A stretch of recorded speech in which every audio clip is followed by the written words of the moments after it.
So here we are on day 2 of our journey through John, very much at the start of this journey together. And before we get into chapter 2, our reading for today, I just want to take a moment to encourage us all as we make this commitment to reading one chapter each day. You know, that can be hard to do, to keep focused, to keep engaged with what we're reading, to keep hearing from God. And so I just want to share with you one thing that I find helpful in case it might help you. So if you look at my Bible, you can see that when I'm reading God's word, I like to have different coloured pens with me. And as I'm reading, to help keep me focused, to help me engage with what I'm reading, I will just jot down little thoughts or questions or perhaps key verses or words that stand out to me as I'm reading. And that I find that just helps me to sort of keep my focus and get more out of the text. So maybe that will help you. But right now, let's jump into chapter 2. And as I was reading this, I just was drawn into the first little bit, the account of Jesus at the wedding in Cana. And there's 2 thoughts I've got to share with you about this.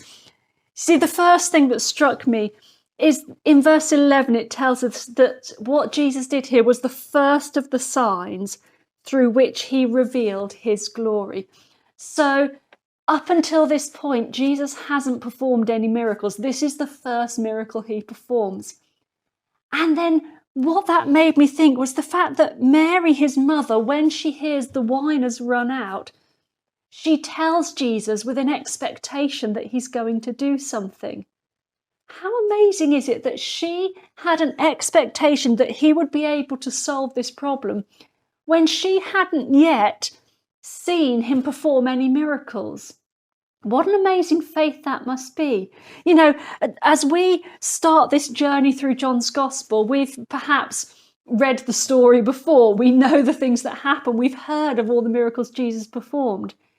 And yet Mary here doesn't know what's coming in this story, but she still has faith to be able to say to the servants, do whatever he tells you.